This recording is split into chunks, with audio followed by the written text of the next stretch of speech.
आप देख रहे हैं अनोखा रिश्ता भाग 1। हेलो दोस्तों, कैसे हैं आप सब। आशा करते हैं आप सब अच्छे होंगे। हमारी नई पेशकश के साथ हम फिर से हाजिर हैं। आज की कहानी का शीर्षक है अनोखा रिश्ता। ये कहानी बहुत सारे एहसासों से सराबोर है जो यकीनन आपका दिल छू लेगी। हमारी बाकी कहानियों की तरह इस कहानी को भी उतना ही प्यार दीजिएगा। तो आइए चलते हैं कहानी की ओर।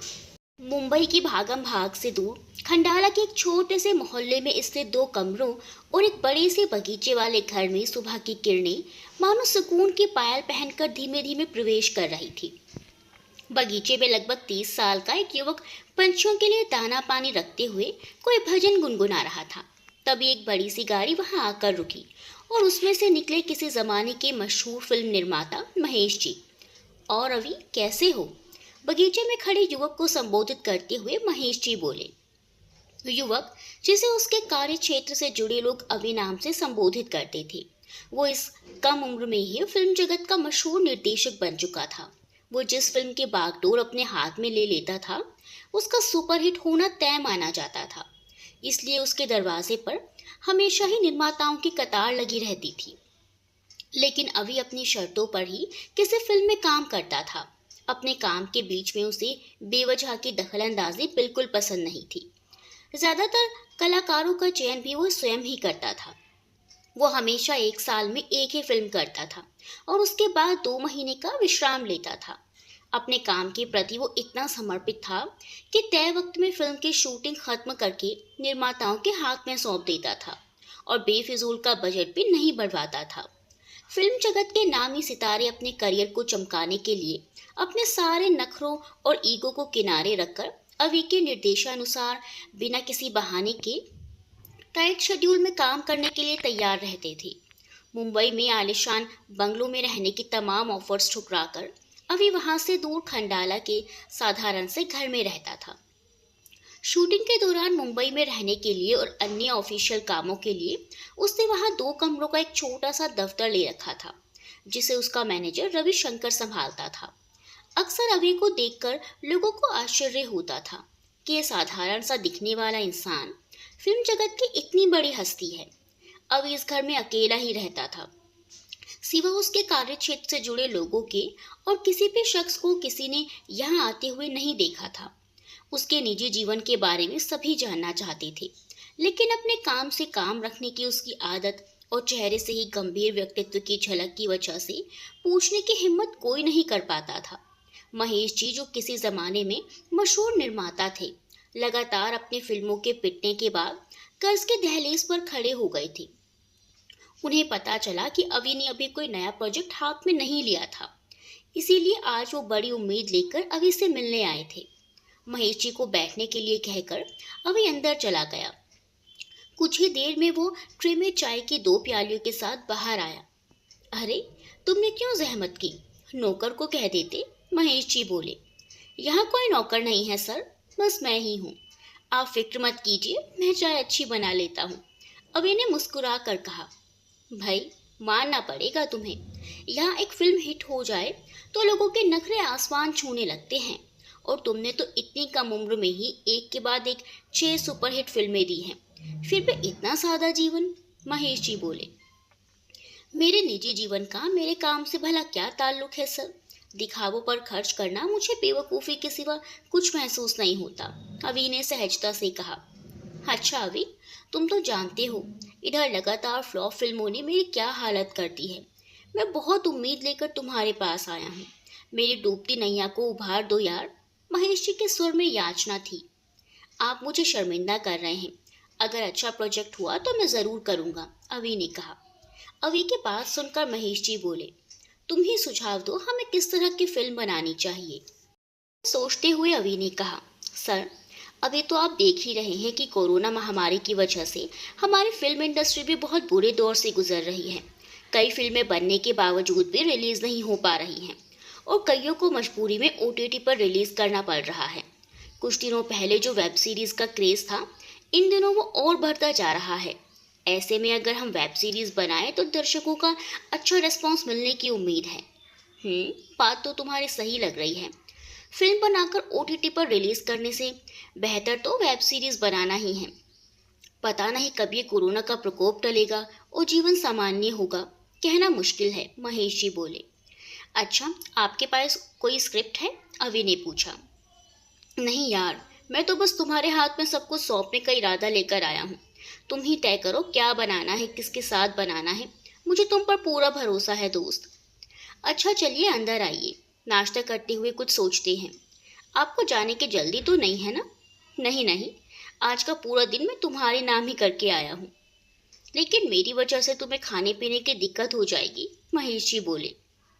अभी ने अंदर ले जाते हुए कहा, अरे नहीं नहीं सर, ऐसा कुछ नहीं है। इसी बहाने मुझे आप जैसे वरिष्ठ और आदरणीय सज्जन की सेवा का मौका मिल जाएगा। एक दिन मेरे हाथ का खाना भी खाइए। और रही पीने की बात, तो वो तो सुविधा आपको यहाँ उपलब्ध नहीं हो पाएगी। अभी की बात का अर्थ समझकर महेश जी हंस दिए। अरे भाई, जो तुम्हारे हाथ की चाय पी ले उसका कुछ और पीने का दिल भी नहीं करेगा। अभी ने भी मुस्कुराते हुए इस तारीफ को स्वीकार किया और रसोई की तरफ चल दिया। रसोई में अभी ढोकले की तैयारी में लगा हुआ था और साथ ही साथ महेश जी के साथ प्रोजेक्ट के लिए भी उसकी बातें चल रही थी। नाश्ते के बाद उन दोनों का लंच भी निपट गया, लेकिन अभी तक कोई आइडिया उन्हें जम नहीं रहा था जिस पर स्क्रिप्ट लिखवाई जा सके। आप चाहे तो कुछ देर बगल के कमरे में आराम कर सकते हैं, अभी ने कहा। नहीं नहीं, मैं ठीक हूँ। हाँ, तुम्हें नींद आ रही हो तो सो जाओ कुछ देर, तब तक मैं तुम्हारी लाइब्रेरी देखता हूँ, महेश जी बोले। नहीं, मुझे दिन में सोने की बुरी आदत नहीं है, अभी ने जवाब दिया। महेश जी उठकर ड्राइंग रूम में लगी किताबों की बड़ी सी अलमीरा को देखने लगे। उनमें बाल साहित्य का काफी अच्छा संग्रह था, जिस समय के व्यक्तिगत जीवन के बारे में जानने के लिए लोग उत्सुक रहते थे। आज उसके बारे में मुझे कुछ पता चला है, महेश जी बोले। क्या? अवी ने पूछा। यही कि तुम्हें बच्चों की कहानियां पढ़ना बहुत पसंद है। हो हाँ, इनमें इतनी मासूमियत होती है कि पढ़ते हुए मेरा सारा तनाव उड़नछू हो जाता है। कहते हुए अभी बच्चों की तरह ही मासूमियत से खिलखिला उठा। तो धीर गंभीर अभी को खिलखिलाना भी आता है। चलो एक सीक्रेट और पता चला। मैं अपने काम के प्रति गंभीर जरूर हूँ, लेकिन नीरस और बोरिंग नहीं हूँ सर। बस मेरे मनमाफी कोई कंपनी मिलनी चाहिए, हवी बोला। हाँ भाई, इस बात से मैं भी सहमत हूँ। कंपनी पर बहुत कुछ निर्भर करता है। हम बच्चों की तरह उन्मुक्त सिर्फ उनके आगे हो सकते हैं जिन पर यह भरोसा है कि वो हमारा मजाक नहीं उड़ाएंगे, हमारे साथी बनकर साथ में जिंदगी के लम्हों को जिएंगे। एक किताब के पन्ने उलटते हुए महेश जी ने कहा, बात पर एक आइडिया आया है मेरे मन में, आप कहीं तो सुनाओ, अभी बोला। हाँ हाँ बिल्कुल, कब से तो मैं इसी बात का इंतजार कर रहा हूँ। महेश जी की नजरें अब अवि के ऊपर थी। अपनी आराम कुर्सी पर बैठते हुए अवि ने कहा, मैं सोच रहा था कि आज जब ज्यादातर लोग आपराधिक पृष्ठभूमि वाली बेफिजूल की गालियों और द्व्यर्थी संवादों से भरी हुई वेब सीरीज बनाने में व्यस्त हैं, तो क्यों ना हम ऐसी खास वेब सीरीज बनाएं जिसे बच्चे अपने पूरे परिवार के साथ बैठकर देखें। क्योंकि ये तो सच्चाई है कि आप लाख कानून बना दीजिए, मगर बच्चे मोबाइल ओटीटी वगैरह देखते ही हैं। ऐसे में अगर हम स्पेशली उन्हें ध्यान में रखकर कोई प्रोजेक्ट लाते हैं तो उन्हें भी अच्छा लगेगा और हम भीड़ से के बीच अपनी एक अलग पहचान बना पाने में भी कामयाब हो सकेंगे। मेरे ख्याल से तुम्हारा ये सुझाव कारगर सिद्ध होगा। क्या तुम्हारे दिमाग में कोई कहानी है? महेश जी बोले। एक कहानी है तो सही। तो फिर सुनाओ। महेश जी की उत्सुक नजरें अभी पर ही आ टिकी थी। अच्छा, मैं कॉफी लेकर आता हूँ, तब सुनाइएगा, अवि ने कहा और रसोई में चला गया। महेश जी को अवि पर पूरा भरोसा था। वो जानते थे कि अवि उनका नुकसान नहीं करवाएगा, इसीलिए वो निश्चिंत होकर अवि की कहानी का इंतजार करते हुए अलमारी में लगी हुई किताबों को देखकर सोचने लगे कि वो कहानी इनमें से किस किताब में हो सकती है। कुछ ही देर में अवि कॉफी के 2 मग लेकर आ गया। एक मग महेश जी की तरफ बढ़ाते हुए उसने कहा, क्या सोच रहे हैं सर? अगर मेरे सुझाव पर कोई शक है आपको तो बेझिझक कहिए। अरे नहीं नहीं, मैं तो ये सोच रहा था कि तुम जो कहानी सुनाने जा रहे हो वो इनमें से कौन सी किताब में होगी। महेश जी ने कॉफी का घूंट लेते हुए कहा। वो कहानी इन किताबों में नहीं है, अवि ने जवाब दिया। तो फिर कहाँ है वो कहानी? मुझे मुंह जुबानी याद है। तब तो सुनने में और भी मजा आएगा। इतनी स्वादिष्ट कॉफी और उस पर ग्रेट निर्देशक अवि के मुंह से एक अनसुनी कहानी। ग्रेट फ्रेट तो नहीं मानता मैं खुद को सर, बस आशीर्वाद और स्नेह है उनका जो अपनी ना होकर भी अपने हैं। खैर आइए कहानी शुरू की जाए। हाँ हाँ बिल्कुल। महेश जी की उत्सुकता अब चरमोत्कर्ष पर पहुंच गई थी। कॉफी के घूंट भरते हुए कहानी के बारे में सोचते हुए अभी मानो कहीं खो सा गया। उसका शरीर यहाँ उपस्थित था, लेकिन मन कहीं दूर यात्रा पर निकल गया था। एक अनोखी यात्रा जिसके साक्षी अब महेश जी बनने जा रहे थे। आंखें बंद किए हुए ही कहानी सुनाना शुरू किया। उसे देखकर यूं महसूस हो रहा था मानो कहानी का एक एक दृश्य उसकी आंखों के आगे घटित हो रहा हो। महेश जी एकटक उसकी ओर देखते हुए कहानी के शब्दों में डूब रहे थे, जो कुछ यूं बयां हो रही थी। लगभग 30 वर्ष पहले की बात है। लखनऊ जिले के एक छोटे से कस्बे नुमा गांव दशौली में भोर की किरणें तेजी से अपने पांव पसार रही थी। इस कस्बे को जरा जल्दी ही जागने की आदत थी। बुजुर्ग लोग टोलियों में सैर पर निकल चुके थे और महिलाएं नहा धोकर पूजा के लिए कस्बे के मुख्य मंदिर की तरफ बढ़ चुकी थी। लेकिन आज मंदिर जाने वाले और उस रास्ते से गुजरने वाले लोगों के लिए आश्चर्य के रूप में प्रतीक्षा कर रहा था मंदिर की सीढ़ियों पर पड़ा बेतहाशा रोता हुआ एक नवजात शिशु। वहां से गुजरने वाले लोग पल भर के लिए ठहरकर उस शिशु को एक नजर देख रहे थे और फिर उसके बारे में बातें करते हुए आगे बढ़ते जा रहे थे। राम, घोर कलयुग आ गया है। ना जाने किसने अपना पाप यहाँ भगवान के चरणों में मोक्ष प्राप्ति के लिए डाल दिया है। लगभग सभी लोगों की जुबान पर यही बात थी। मंदिर के अंदर जाने वाले लोग उस शिशु से ऐसे बचकर निकल रहे थे मानो वो कोई जीता जागता इंसान न होकर गंदगी का ढेर हो, जिसके स्पर्श से उनके स्थान की पवित्रता भंग हो जाएगी। थोड़ी ही देर बाद उस कस्बे में रहने वाले 4 किन्नरों का समूह भी वहां से होकर गुजर रहा था। उनकी नजर जब उस शिशु पर गई तो उन्होंने बिना देर किए उस रोते हुए भूख से बेहाल शिशु को गोद में उठा लिया और तत्काल दूध का इंतजाम करके उसे जीवन दान दिया। लेकिन अब समस्या ये थी कि शिशु का क्या किया जाए। उस कस्बे में तब कोई अनाथालय भी नहीं था। आखिरकार उन्होंने तय किया कि ये शिशु अब उनके साथ ही रहेगा। अपने किन्नर माओं के बीच वो शिशु, जो एक वक्त लगभग मृत्यु प्राय हो चुका था, लाड प्यार से पलने लगा। उन सब ने, जिनके नाम हेमा, इंदु, आशा और महिमा थे, मिलकर बच्चे का नाम कृष्णा रखा। देखते ही देखते 6-7 वर्ष गुजर गए। कृष्णा की शिक्षा को लेकर उसकी सभी माएं बहुत सजग थी। वो पढ़ना लिखना जानती थी तो उन्होंने कृष्णा की प्रारंभिक शिक्षा दीक्षा घर पर ही शुरू कर दी। कृष्णा काफी कुछ सीख चुका था, लेकिन अब सब चाहते थे कि विद्यालय में उसकी पारंपरिक शिक्षा शुरू हो।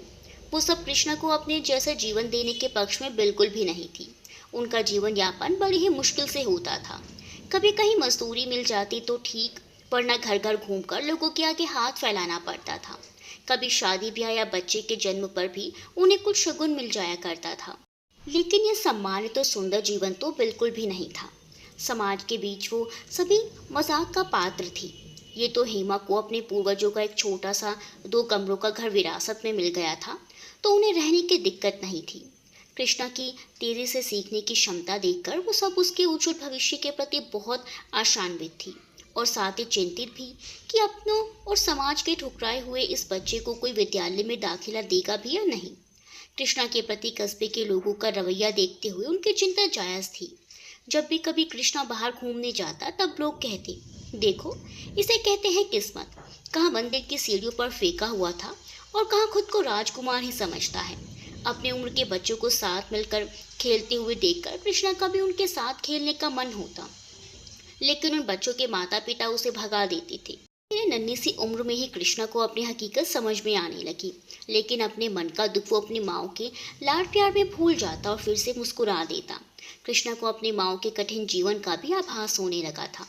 वो अक्सर अपनी मासूम बोली में कहता था, जब वो भगवान जी के जितना बड़ा हो जाएगा तब उन सबके लिए बड़ा सा घरौंदा बनाएगा, जिसमें सब आराम से रहेंगे। ये सुनकर वो सब भावुक होकर कृष्णा को सीने से लगा लिया करती थी।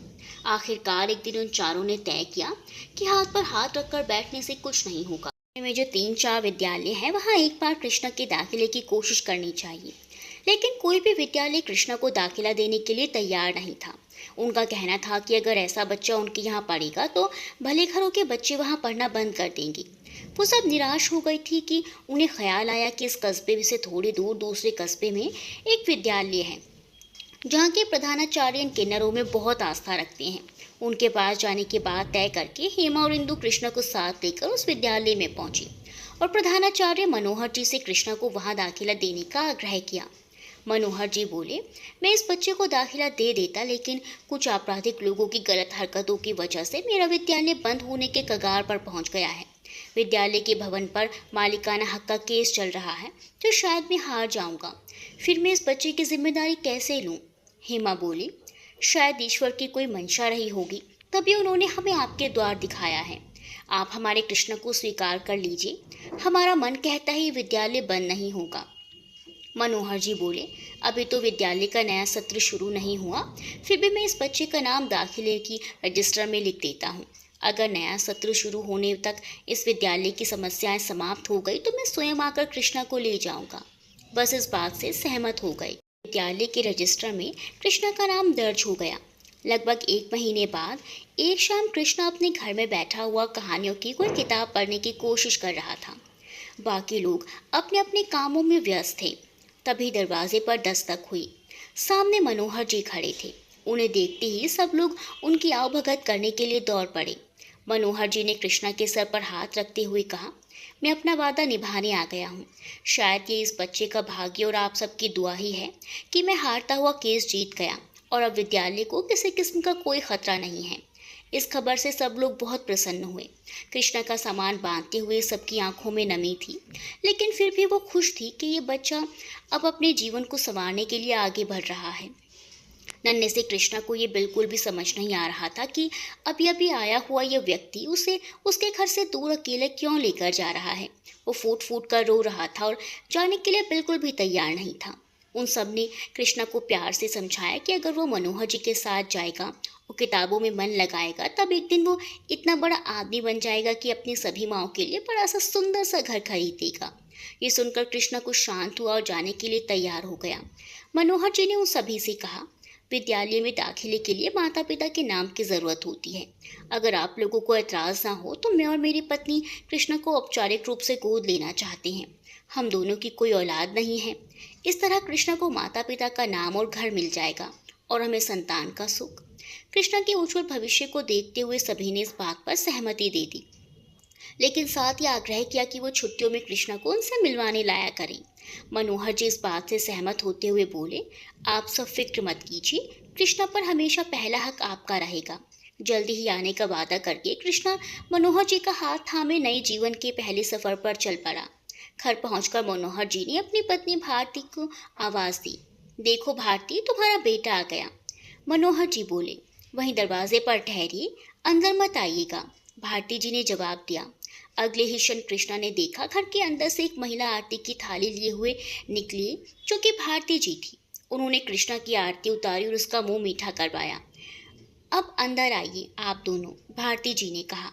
कृष्णा ये सब देखकर बहुत हैरान परेशान सा था। भारती जी ने प्रेम से उसके सर पर हाथ फेरते हुए कहा, ऐसे क्या देख रहे हो बेटा? आप कौन है और ये घर किसका है? कृष्णा ने पूछा। ये तुम्हारा घर है बेटे और मैं तुम्हारी माँ हूँ, भारती जी ने कहा। नहीं, मेरी माएँ तो वहाँ मेरे घर पर हैं। तुम्हारी तो इतनी सारी माएँ हैं बेटी, क्या उनमें तुम मुझे भी शामिल नहीं कर सकते? देखो ना, मुझे कोई माँ नहीं कहता। कहते हुए भारती जी की आंखों में आंसू आ गए। आप रोइए मत, मैं आपको भी माँ कहूँगा, कृष्णा ने अपने नन्हे हाथों से भारती जी के आंसू पोंछते हुए कहा। भारती जी ने उसे हृदय से लगा लिया। अगले दिन मनोहर जी कृष्णा को लेकर विद्यालय पहुंचे। उन्होंने और भारती जी ने कृष्णा को समझा दिया कि जब भी कोई पूछे कि उसके माता पिता कौन हैं, तो वो उन दोनों का नाम ले। कृष्णा की चारों माँओं ने भी उसे यही कहकर मनोहर जी के साथ भेजा था, इसलिए कृष्णा ने हामी भर दी। मनोहर जी ने कृष्णा के दाखिले की सारी प्रक्रियाएं पूरी की और उसका नामांकन पहली कक्षा में हो गया। विद्यालय में अन्य बच्चों के साथ खेलने कूदने का अवसर पाकर कृष्णा बहुत खुश रहता था। प्रधानाचार्य का बेटा होने की वजह से सब उसे बहुत अतिरिक्त तवज्जो देते थे। इस बात को कृष्णा समझने लगा था। 1 वर्ष बीत चुका था। अब कृष्णा यहाँ के वातावरण में रम गया था। छुट्टियों में जब वो अपनी चारों माँओं के पास गया, तब उसे खुश देखकर वो सभी बहुत प्रसन्न हुई। अभी तक मनोहर जी और भारती जी ने अपने समाज में सबको यही बताया था कि कृष्णा उनके दूर के रिश्तेदार का बेटा है, जिसे उन्होंने गोद लिया है। लेकिन धीरे धीरे कस्बे में सभी लोगों को कृष्णा की हकीकत का पता चल ही गया। सच्चाई जानने के बाद सब अपने बच्चों को उनसे दूर करने की हिदायत देने लगे।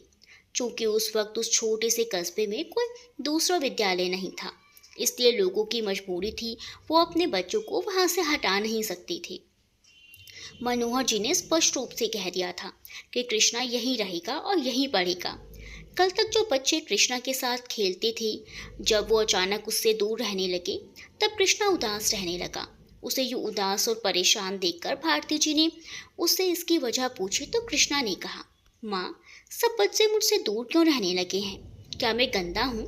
मैं तो कक्षा में भी शिक्षकों के सभी सवालों का सबसे पहले जवाब देता हूँ और प्रथम भी आता हूँ। कृष्णा की बात सुनकर भारती जी बोली, नहीं बेटे, तुम इस दुनिया में सबसे अच्छे हो, सबसे प्यारे हो। जो तुम्हारे साथ नहीं खेलते, तुमसे बात नहीं करते, वो गंदी हैं। तुम बस पढ़ने में मन लगाओ। एक दिन कृष्णा भारती जी के साथ कहीं जा रहा था तो दो चार महिलाओं ने उन्हें देखकर कहा, देखो मास्टरनी को भगवान ने औलाद नहीं दी तो कीचड़ से अपनी गोद भर रही है। उन महिलाओं के साथ उनके बच्चे भी थे, जिनमें से कुछ कृष्णा की कक्षा में ही पढ़ते थे। भारती जी उन लोगों की बातों का कोई जवाब दिए बिना ही आगे बढ़ गई, लेकिन कृष्णा की नजरों के सामने अपने सहपाठियों के उस पर हंसते हुए चेहरे घूमते रहे। अगले दिन जब कृष्णा अपनी कक्षा में बैठा हुआ था, तब कुछ बच्चे उसके पास आए और उसे कीचड़ कीचड़ बोलकर उसका मजाक उड़ाने लगे। कुछ देर तक कृष्णा सुनता रहा, फिर वो अचानक उठा और उनमें से एक बच्चे को जोर का घूंसा मार दिया। वो बच्चा दर्द से तड़पता हुआ वहां से भाग गया। कृष्णा का ये रूप देखकर बाकी बच्चे भी भाग गए। जिस बच्चे को कृष्णा ने मारा था, उसने घर जाकर अपने माता पिता से कृष्णा की शिकायत की। उसके माता पिता तुरंत बच्चे को साथ लेकर विद्यालय पहुंचे और मनोहर जी से कहा, आपका मान रखते हुए हमने इस जैसे बच्चे के साथ अपने बच्चे को पढ़ाना स्वीकार कर लिया, लेकिन अब ये बिल्कुल स्वीकार नहीं करेंगे कि आपका ये दुलारा हमारे बच्चे के साथ मारपीट करे।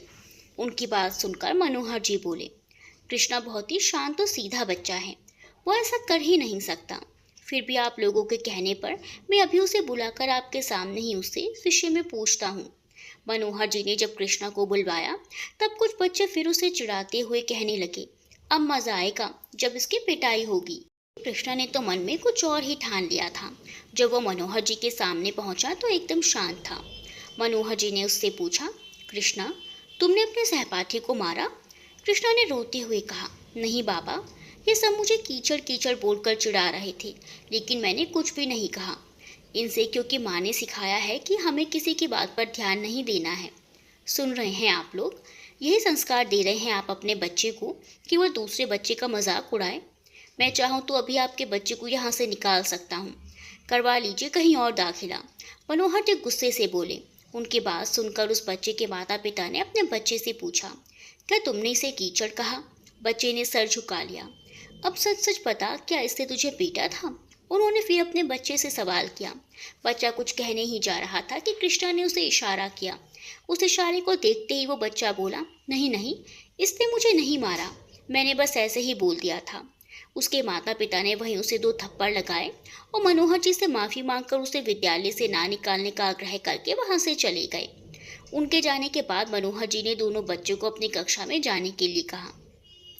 वहां से निकलकर वो बच्चा कृष्णा से बोला, अब मैं तुम्हें कभी नहीं सताऊंगा, लेकिन अब तुम भी मुझे मत मारना। कृष्णा ने कोई जवाब नहीं दिया और मन ही मन अपनी होशियारी पर प्रसन्न हो गया कि कैसे उसने उस बच्चे को इशारा किया कि अगर उसने कुछ कहा तो वो उसे फिर से मारेगा। आज कृष्णा को जिंदगी ने बहुत बड़ा सबक सिखा दिया था कि अगर स्वयं को बेवजह उसे उपहास और लोगों की गंदी नजरों से बचाना है तो अपने हाथों को इतना ताकतवर बनाना होगा कि गंदी बातें बोलने वाले का मुंह तोड़ा जा सके।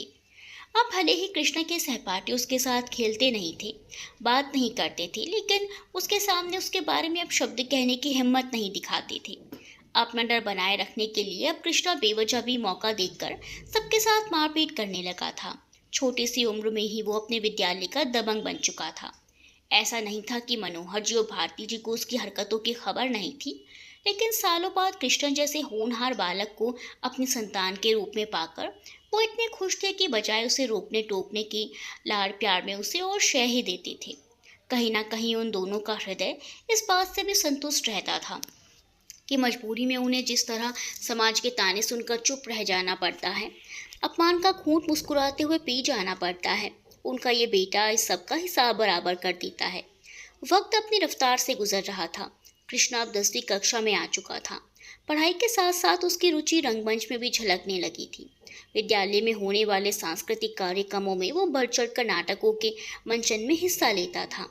इस सब के साथ साथ कृष्णा दबंगई में भी खासा माहिर हो गया था। कक्षा के कुछ कमज़ोर बच्चे अब उसे अपना गुरु बनाकर उसके आगे पीछे घूमते रहते थे और उसके हर आदेश को मानते थे। उनमें से कुछ गरीब घरों के भी थे, पर अब अपनी कृपा बरसाते हुए हर परीक्षा में उन्हें पास करवाने की जिम्मेदारी बखूबी निभाता था। साथ ही अपने अच्छे खासे जेब खर्च से उनके लिए दुर्लभ खाने पीने की चीज़ें भी उपलब्ध करवाता रहता था। पिछले 2 सालों से कृष्णा ने अपनी किन्नर माओं के पास जाना बिल्कुल ही बंद कर दिया था। जब से उसने उनकी असलियत समझी थी, तब से उसे उन सबसे अपना रिश्ता किसी को भी बताते हुए शर्म आने लगी थी। कृष्णा के इस व्यवहार से वो सब बहुत आहत थी, लेकिन फिर भी उसे हमेशा दुआ ही दिया करती थी। उन सबका दिल बहुत चाहता था कि अपने कृष्णा को, अपने गोपाल को एक बार देखें, लेकिन कहीं उसकी जगह साई ना हो, इसीलिए वो मनोहर जी के कस्बे के में जाना उचित नहीं समझती थी। उधर अपने नए जीवन में मगन कृष्णा को धीरे धीरे अपने साथियों के साथ सिगरेट पीने की लत लग गई। जब मनोहर जी को उसकी भनक लगी, तब उन्होंने कृष्णा को बहुत डांटा फटकारा। कुछ दिन तक कृष्णा पर इसका असर रहा, लेकिन फिर उसका वही बेपरवाह रवैया शुरू हो गया। विद्यालय का सबसे होनहार लड़का धीरे धीरे पढ़ाई में पिछड़ता चलता गया। कई कई दिन तक वो अपने कमरे में बंद रहने लगा। कस्बे के लोगों को भी मौका मिल गया था मनोहर जी और भारती जी पर तंज कसने का। आते जाते अक्सर उन दोनों के कानों में आवाज़ें पड़ती थी, देखो, इतने सालों तक बच्चे का सुख नसीब नहीं हुआ तो ज़रूरत से ज़्यादा लाड़ प्यार देकर अच्छे भले लड़के को कैसा बिगाड़ दिया, भविष्य बर्बाद कर दिया बेचारे का। दोनों ही इन सब बातों से बहुत ही दुखी रहते थे, लेकिन कृष्णा इस सब से बेखबर अपनी ही दुनिया में खोया रहता था। आखिरकार एक दिन जब बर्दाश्त के बाहर बात हो गई, तब मनोहर जी ने गुस्से में कृष्णा को उसके कमरे से बाहर खींचकर निकाला और बोले, हमने तुझ पर एहसान किया, तुझे अपना नाम दिया, घर दिया, शिक्षा दी, और तूने क्या किया, हमारी सारी इज्जत मिट्टी में मिला दी। तू कीचड़ था, कीचड़ है और कीचड़ ही रहेगा। जा निकल जा इस घर से, अब तेरे लिए यहाँ कोई जगह नहीं है। भारती जी भी वहीं खड़ी थी और आंचल में मुंह छुपाए रो रही थी। मनोहर जी की बात सुनकर कृष्णा का सारा नशा उतर चुका था। उसने बड़ी उम्मीद से भारती जी की तरफ देखा कि वो शायद मनोहर जी को मना ले, लेकिन उन्होंने भी खामोशी की चादर ओढ़ ली। धीमे कदमों से चलता हुआ कृष्णा घर से निकल गया। रात का अंधेरा आज मानो उसके कर्मों के फलस्वरूप उसके जीवन में भी उतर आया था। कहीं भी रोशनी की कोई किरण उसे दिखाई नहीं दे रही थी।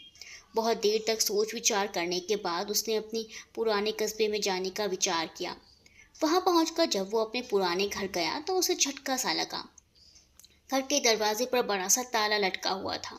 आस पड़ोस के लोगों से जब उसने वहां रहने वाली अपनी चारों माओं के बारे में पूछा, तब सबने कहा कि वो लोग तो बहुत पहले ये जगह छोड़कर चले गए। आज जीवन में पहली बार कृष्णा को यह एहसास हो रहा था कि अनाथ होना क्या होता है। उसे ऐसा लग रहा था कि अब जीवन के सभी रास्ते बंद हो चुके हैं। कुछ देर तक वो वहीं घर के दरवाजे पर बैठा रहा, फिर उठकर बस स्टैंड की तरफ चल पड़ा। वहाँ जो भी बस उसे नजर आई उसी में बैठ गया। कंडक्टर टिकट देने के लिए उसके पास आया और पूछा, कहाँ तक जाना है?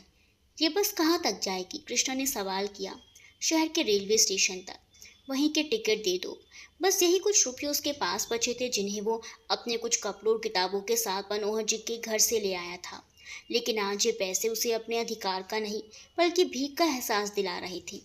अगर जीवन में कुछ बन सका तो इन्हें ज़रूर लौटा दूंगा, कृष्णा ने मन ही मन सोचा। रेलवे स्टेशन पहुंचकर कृष्णा ने वहां लगे सूचना पटल को देखा, जिस पर ना जाने कितनी ही गाड़ियों के आने जाने के विवरण थे। उन्हें देखकर कृष्णा का सर चक्कर घिन्नी की तरह नाच रहा था। अभी उसकी उम्र ही कितनी थी, महज 15 वर्ष। समझ में ना आने पर वो बाहर फुटपाथ के कोने में बैठ गया और सोनी आंखों से आसमान की तरफ देखने लगा। बचपन में अपनी माँ से सुनी कहानियों को याद करते हुए वो सोचने लगा कि काश कहानियों की तरह हकीकत में भी उसके जीवन में कोई फरिश्ता आ जाता और उसे एक अवसर दे देता अपनी गलतियों को सुधारने का, पश्चाताप करने का, जीवन को एक नया मोड़ देकर बुराई के रास्ते से अच्छाई के रास्ते पर चलने का। ना जाने कब कृष्णा की आंखों से बहते हुए आंसू उसके दामन को भिगोने लगे। अचानक कंधे पर किसी के स्पर्श से कृष्णा की तंद्रा टूटी। उसने नजर उठाकर देखा तो सामने एक शख्स खड़ा था। उस शख्स का चेहरा कृष्णा को कुछ जाना पहचाना सा लगा, लेकिन इस वक्त उसे ठीक से कुछ भी याद नहीं आ रहा था। तुम कृष्णा हो ना? उस शख्स ने पूछा। कृष्णा ने हाँ में सर हिला दिया और पूछा, आप कौन हैं, मुझे कैसे जानती हैं? लगता है तुम्हें याद नहीं है, मैं तुम्हारे बाबा का मित्र हूँ। कई बार तुम्हारे विद्यालय के कार्यक्रमों में आ चुका हूँ। वो शख्स जिनका नाम वेदांश था बोले, यहाँ क्या कर रहे हो? वेदांशी का एक और सवाल कृष्णा की तरफ आया। अपनी करनी पर पछता रहा हूँ, कृष्णा ने किसी तरह अटकते हुए कहा। क्या मतलब, पूरी बात बताओ मुझे, वेदांशी ने मानो आदेश दिया। कृष्णा ने उन्हें ईमानदारी से सिगरेट की लत लगने से लेकर परीक्षा में फेल होने, फिर घर से निकाले जाने के बाद यहाँ तक पहुँचने की सारी घटना ज्यों की त्यों बता दी। उसकी बात सुनकर वेदांशी बोले, तुम चाहो तो मैं एक बार मनोहर से तुम्हारे लिए बात कर सकता हूँ। नहीं, अब मैं वहाँ कभी नहीं जाऊँगा सर। अगर मैं उनका सगा बेटा होता तो क्या वो मेरी गलतियों को इस अंधेरी रात में मुझे घर से निकाल देते? घर में रखकर भी तो वो कोई कठोर सज़ा दे सकते थे ना, कृष्णा ने रुआसी आवाज़ में कहा। वेदांशु उसके कंधे पर सहानुभूति भरा हाथ रखकर बोले, ठीक है, तो बताओ अब तुम आगे क्या करना चाहते हो? मैं अपनी सारी गलत आदतों को छोड़कर सुधरना चाहता हूँ, फिर से पढ़ना चाहता हूँ, अपनी खो गई माँ को तलाश करना चाहता हूँ और उनसे किया हुआ वादा निभाना चाहता हूँ। ठीक है, मैं तुम्हारी मदद करूँगा, लेकिन ये मदद मुफ्त नहीं होगी। तुम्हें मेरे लिए काम करना होगा। मैं कोई भी काम करने के लिए तैयार हूँ सर, कृष्णा ने कृतज्ञ होकर कहा। घबराओ मत, मैं तुमसे कोई ऐसा वैसा काम नहीं करवाऊंगा। दरअसल मैं रंगमंच से जुड़ा हुआ हूँ। सामूहिक विषयों पर समाज में जागरूकता लाने के उद्देश्य से अपनी टीम के साथ घूम घूम कर नुक्कड़ नाटकों का आयोजन करता हूँ। तुम्हारा काम मैंने मंच पर देखा है, इसीलिए मैं चाहता हूँ तुम भी मेरी टीम से जुड़ जाओ। उनकी बात सुनकर कृष्णा रो पड़ा। कुछ देर में खुद को संयत करते हुए उसने कहा, सर, मैं कैसे आपको धन्यवाद कहूँ। आज लग रहा है मेरी माएँ मुझे जो फरिश्तों की कहानियाँ सुनाती थी वो सच थी, लेकिन मैं कितना गंदा हूँ कि जिन माँओं की दुआएं आज भी मेरी रक्षा कर रही हैं, मैंने उन्हीं का दिल दुखाया, उनकी कद्र नहीं की। वेदांशी ने कृष्णा को समझाते हुए कहा, देखो, हम सब इंसान हैं, इंसानों से गलतियाँ हो ही जाती हैं। उनके बारे में सोचकर दुखी होने और अपने जीवन को बर्बाद करने से कोई लाभ नहीं। लेकिन हम अपनी गलतियों से सबक लेते हुए तुम आज से अभी से ये ठान लो कि अपनी माँओं के तुम्हारे लिए देखे हुए सपनों को तुम कड़ी मेहनत से पूरा करोगे। ईश्वर ने चाहा तो एक दिन वो तुम्हें ज़रूर मिल जाएंगी। कृष्णा ने हाँ में सर हिलाते हुए उनकी बात गांठ बांध ली और वेदांशी के साथ चल पड़ा जिंदगी के नए सफ़र पर, जहाँ जिंदगी का एक नया मोड़ बाहें फैलाए बेसब्री से उसका इंतजार कर रहा था। वेदांशी कृष्णा को अपने साथ दिल्ली लेकर आ गए। कृष्णा वहाँ उनके साथ उनके घर में ही रहने लगा। रंगमंच की आयावारी जिंदगी में वेदांशी इस कदर रम गए थे कि परिवार बसाने और बनाने के बारे में कभी सोचा ही नहीं। वो घर जो अपने सूनेपन से कभी कभी उन्हें काटने लगता था और के लिए वो देश भर की गलियों में भटकते फिरते थे। कृष्णा के आने से वहाँ कुछ रौनक हो गई थी। अब विद्यालय में नामांकन का वक्त तो खत्म हो चुका था, इसलिए उन्होंने कृष्णा का दाखिला ट्यूशन सेंटर में करवा दिया और प्राइवेट में उसका मैट्रिक का फॉर्म भरवा दिया। कृष्णा ने वेदांशी के विश्वास का मान रखा और जी जान से पढ़ाई में लग गया। हालांकि कुछ दिनों तक उसे सिगरेट की तेज तलब होती रही, लेकिन अपनी दृढ़ इच्छा शक्ति और वेदांशी के द्वारा दिए गए अपनत्व की बदौलत आखिरकार उसने इस बुराई के रास्ते से हमेशा के लिए स्वयं को दूर कर ही दिया। वेदांशी ने अपने घर के एक हिस्से को अपने नुक्कड़ नाटकों के रिहर्सल के लिए इस्तेमाल किया करते थे। जब भी कृष्णा को पढ़ाई के बाद ब्रेक की ज़रूरत होती तो वो वहीं चला जाता और वेदांशी की मदद करता, कभी सारी टीम के लिए चाय नाश्ता बनाने में, तो कभी मंचन के लिए ज़रूरी चीज़ों को उसके स्थान तक पहुंचाने में, कभी साफ सफाई में। धीरे धीरे कृष्णा का मन भी रंगमंच में रमने लगा। वेदांशी के कहने पर वो कभी कभी मंच पर छोटे छोटे किरदारों को भी साकार करने लगा था, लेकिन उसे असली आनंद मंच के पीछे होने वाले काम में आता था। वेदांशी ने जब कृष्णा का झुकाव इस दिशा में देखा तब उन्होंने उसे समझाते हुए कहा, बेटा, ये काम जितना आसान लगता है उतना है नहीं। अगर तुम सचमुच इस दिशा में आगे बढ़ना चाहते हो तो पहले स्नातक तक की पढ़ाई पूरी करो और फिर नेशनल स्कूल ऑफ ड्रामा में दाखिले की कोशिश में जुट जाओ। बाकी मेरे पास जो भी है गुरु बनकर धीरे धीरे मैं तुम्हें सौंपता रहूँगा।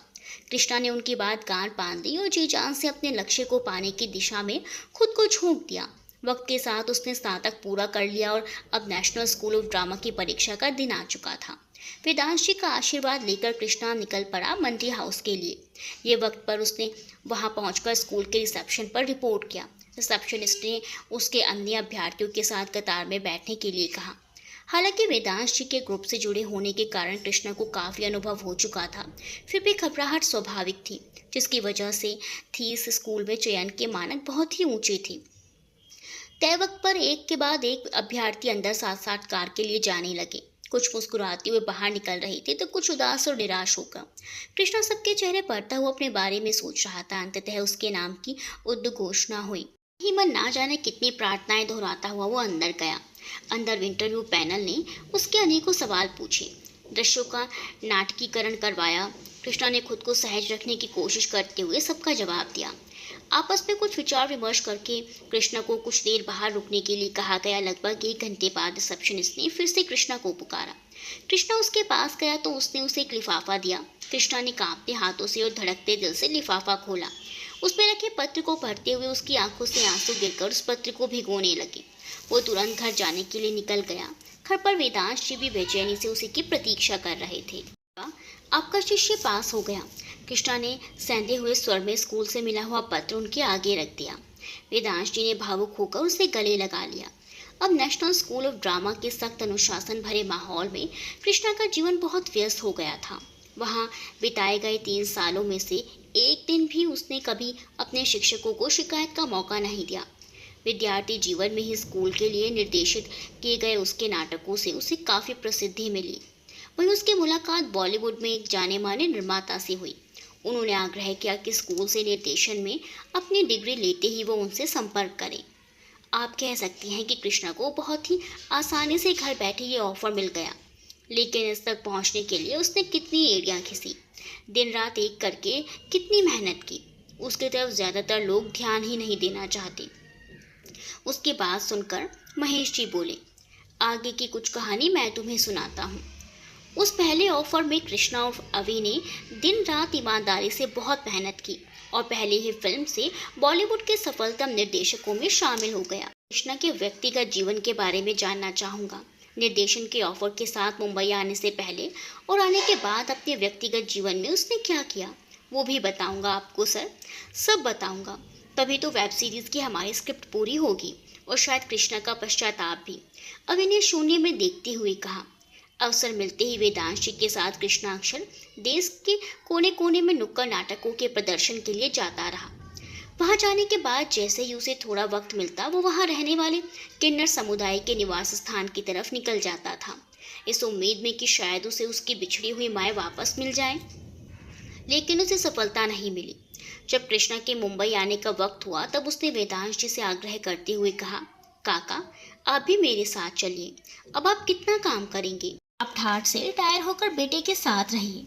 नहीं बेटे, अभी ना मेरा तन थका है ना मन। जिस दिन लगेगा कि अब मुझे आराम की ज़रूरत है मैं पूरे अधिकार से तेरे पास आ जाऊंगा। कृष्णा उनका आशीर्वाद देकर मुंबई चला आया और जैसे ही आपने कहा उसकी मेहनत रंग लाई और उसकी पहली फिल्म सुपरहिट हो गई। मेहनताने के रूप में कृष्णा को बहुत अच्छी खासी रकम मिली। उन पैसों को देखकर कृष्णा को बचपन में अपनी माँ से किया हुआ वादा याद आ गया। अपने पुराने कस्बे के लिए निकल गया जहाँ उसका वो घर पूरी तरह जर्जर अवस्था में बस किसी तरह अपने अस्तित्व को बचाए हुए था। कृष्णा ने वकील से बात करके उस मकान के आसपास के थोड़ी सी ज़मीन के मालिकाना हक हासिल कर लिया। जल्दी ही उस जर्जर मकान की जगह एक शानदार इमारत बनकर खड़ी हो गई, जहाँ गोपाल उर्फ कृष्णा के साथ साथ उसकी सभी 4 माओं के अपने अलग अलग कमरे थे, सभी सुविधाओं से सुसज्जित। बस अगर कुछ नहीं था वहाँ तो वो थी उसकी माएँ। कृष्णा ने एक बार फिर आसपास के इलाकों में उन्हें ढूंढने की पूरी कोशिश की, लेकिन नाकाम रहा। सूने घर में अकेले बैठे बैठे कृष्णा को एक और अधूरा काम याद आया और वो उसी वक्त उस कस्बे की तरफ निकल गया जहाँ मनोहर जी और भारती जी रहा करते थे। उनका घर ढूंढने के लिए कृष्णा को ज़्यादा मशक्क़त नहीं करनी पड़ी। अखबारों की बदौलत इस नए निर्देशक का चेहरा भी घर घर में प्रसिद्ध हो चुका था। लिहाजा जैसे ही अपनी गाड़ी से वो उतरा, उस पर नज़र पड़ते ही लोगों ने उसे घेर लिया। शोर शराबा सुनकर मनोहर जी भी घर से बाहर निकले। देखते ही उन्होंने पहचान लिया और पहचान कर नजरें झुका ली। कृष्णा ने उन्हें आवाज़ लगाई, बाबा। इस पुकार को सुनकर मनोहर जी ने नजरें उठाई। कृष्णा भीड़ से निकलकर उनकी तरफ बढ़ा और उनके चरण छू लिए। कृष्णा के इस व्यवहार से मनोहर जी भावुक हो गए और उसे उठाकर हृदय से लगा लिया। अब तक भारती जी भी बाहर आ चुकी थी। उन्हें देखते ही कृष्णा ने कहा, माँ आज अपने बेटे की आरती नहीं उतारोगी? हाँ बेटे हाँ, तू ठहर, मैं अभी लाती हूँ।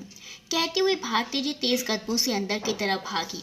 उधर वो दरवाजे पर कृष्णा की आरती उतार रही थी, उधर आस पड़ोस के सब लोग कृष्णा को देखने के लिए जमा हो गए थे। उन सबका अभिवादन करके कृष्णा घर के अंदर चला गया। बाबा माँ, आपका ये बेटा आज आपसे अपनी गलतियों के लिए माफ़ी मांगने आया है।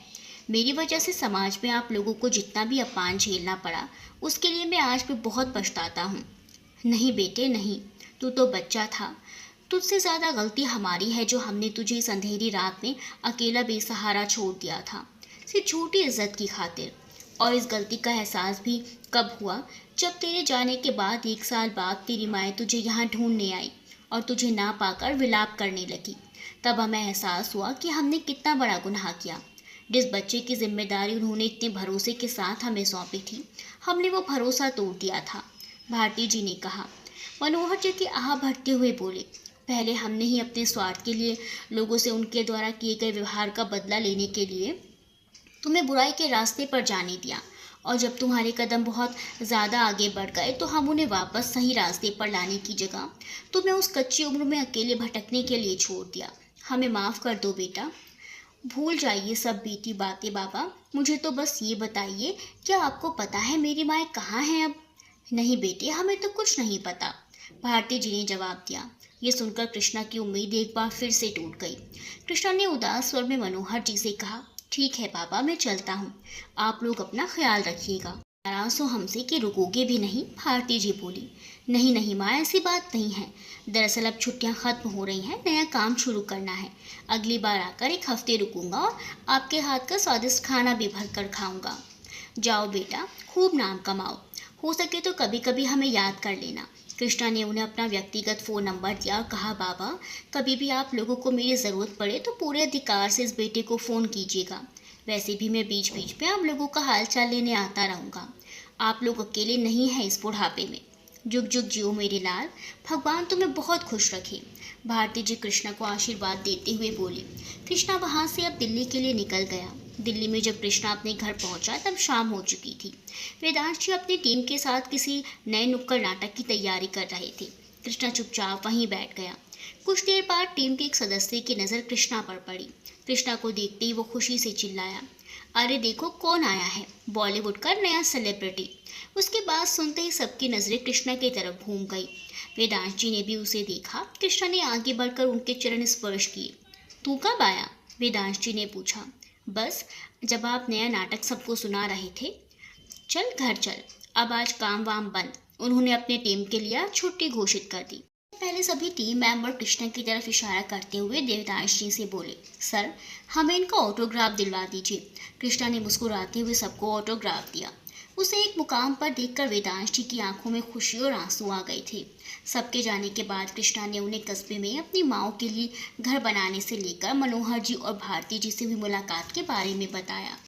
क्या मेरी माएँ कभी मुझे वापस नहीं मिलेंगी? कृष्णा ने वेदांश जी की गोद में सर रखते हुए बोला। मिलेंगी बेटा, ज़रूर मिलेंगी। तूने उनकी ममता को ठेस पहुंचाकर जो इतनी बड़ी गलती की थी, उसका पश्चाताप भी तो लंबा होगा। वेदांश जी ने जब गोपाल उर्फ कृष्णा के से कार्य क्षेत्र में आगे की योजनाओं के बारे में पूछा तब कृष्णा ने कहा, काका मेरे पास 2 और फिल्मों के ऑफर्स आ चुके हैं जिनके लिए मुझे अच्छी खासी रकम मिलने वाली है। ये तो बहुत ही खुशी की बात है। इसी तरह खूब कड़ी मेहनत करो और तरक्की के रास्ते पर कभी पीछे मुड़कर मत देखना। वेदांश जी ने आशीर्वाद भरा हाथ कृष्णा के सर पर रखते हुए कहा, काका अभी नया प्रोजेक्ट शुरू होने में वक्त है, तब तक क्या मैं आपके साथ आपके नए नाटक में काम करूं? आपके साथ हमेशा ही बहुत कुछ सीखने को मिलता है मुझे। कृष्णा ने पूछा। अरे इसमें पूछने की क्या बात है, जो मेरा है सब तेरा ही तो है। इस बार के नुक्कड़ नाटक का विषय किन्नरों को समाज के मुख्य धारा में जोड़ने से संबंधित था। अगले 3 महीने दिल्ली और आसपास घूम घूम कर कृष्णा और वेदांश जी ने अपनी टीम के साथ इस नुक्कड़ नाटक का प्रदर्शन किया। कृष्णा की वजह से इस नाटक की देश भर की मीडिया में बहुत ही चर्चा हुई। एक दिन किसी न्यूज़ चैनल ने इस नाटक को लाइव प्रदर्शन किया। इसके साथ वेदांश जी और कृष्णा का पता और संपर्क नंबर भी प्रदर्शित किया जा रहा था। वेदांश जी और कृष्णा को पूरी उम्मीद थी कि शायद ये मीडिया कवरेज उनकी तलाश पूरी कर दे, लेकिन ऐसा हुआ नहीं। कृष्णा अपनी अगली फिल्म के लिए मुंबई लौट गया। एक के बाद एक 2 साल गुजर गए।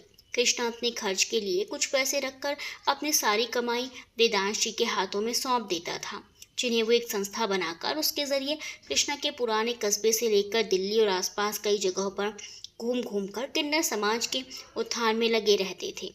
ये संस्था उनके पढ़ने लिखने से लेकर उन्हें अपने पैरों पर खड़ा होने में मदद करने के लिए उन्हें तरह तरह के हुनर भी सिखाती थी। साथ ही उनकी बनाई हुई चीज़ों की बिक्री की भी व्यवस्था करती थी। कृष्णा के आग्रह पर वेदांश जी ने कभी किसी को ये नहीं बताया था कि इस संस्था को चलाने के पीछे असल में कृष्णा था। धीरे धीरे समाज के कई अन्य लोग भी इस संस्था की मदद करने के लिए आगे आने लगे, जिसका सुखद परिणाम ये हुआ कि अब सड़कों पर, सिग्नलों पर भीख मांगते किन्नरों की संख्या नगण्य होने लगी थी।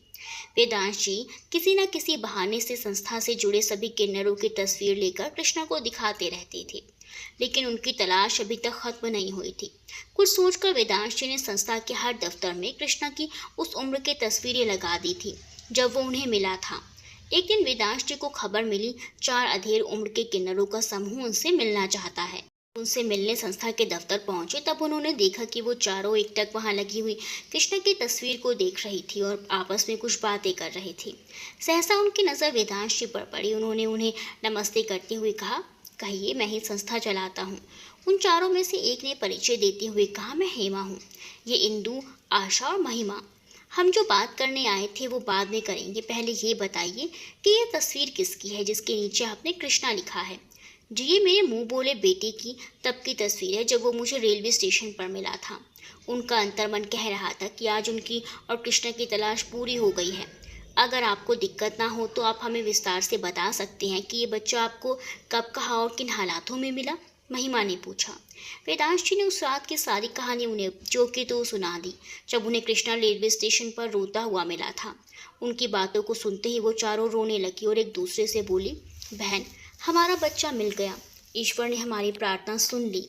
उन सब की बातों को सुनकर वेदांश जी बोले, क्या आप वही हैं जिन्होंने कृष्णा को पाला था? आपका कृष्णा उसी दिन से आपको तलाश कर रहा है, जब से उसने मनोहर जी का घर छोड़ा। इस संस्था को शुरू करने का उद्देश्य लोगों की मदद करने के साथ साथ आपकी तलाश करना भी था। क्या कह रहे हैं आप? ये संस्था हमारे बच्चे की है, इसे उसने शुरू किया हमारे लिए।